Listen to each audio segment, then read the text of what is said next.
সর্বোচ্চ রান সংগ্রাহক মুশফিকুর রহিম এবার খেলবেন বরিশাল বুলসের হয়ে।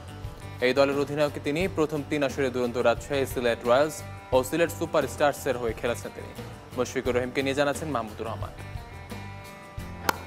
৩৪ ম্যাচে ১২৬ স্ট্রাইক রেটে ৮৩১ রান, বিপিএলের ৩ আসর মিলিয়ে ব্যক্তিগত সর্বোচ্চ রান তার।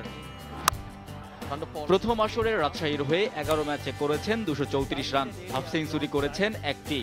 দ্বিতীয় আসরে ছাড়িয়ে গেছেন নিজেকেই। সেবার সিলেট রয়্যালস ছিল মুশফিক শো, ছিলেন টুর্নামেন্টের সর্বোচ্চ স্কোরার। ১৩ ম্যাচে ১৩২ স্ট্রাইক রেটে করেন ৪৪০ রান, 50 হাঁকিয়েছেন ৩টি। Mushfiqur Rahim leading from the BPL তৃতীয় আসরে তেমন আলো ছড়াতে পারেননি মুশফিক। সিলেট সুপার স্টারসের হয়ে ১০ ম্যাচে এক হাফ সেঞ্চুরিতে ১৫৭ রান করেন তিনি। এবার বরিশালের হাল মুশফিকের হাতে। ওয়েস্ট ইন্ডিজ টি-20 দলের অধিনায়ক কার্লোস ব্রাথওয়েট, দিলশান মুনাওয়িরা, জস কব, শাহরিয়ার নাফিসের মতো খেলোয়াড়েরা থাকলেও বিপিএল চতুর্থ আসরে বরিশালের মূল ফোকাস থাকছে মুশফিকের উপরেই।